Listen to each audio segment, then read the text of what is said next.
تو اللہ پر بھروسہ رکھو، تم تو صاف حق پر ہو۔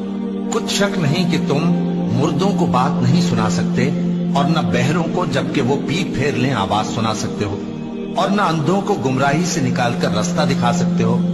تم تو انہی کو سنا سکتے ہو جو ہماری آیتوں پر ایمان لاتے ہیں، پھر وہ فرما بردار ہو جاتے ہیں۔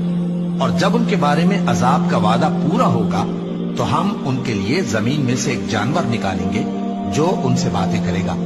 یہ ہم اس لیے کریں گے کہ لوگ ہماری آیتوں پر ایمان نہیں لاتے تھے۔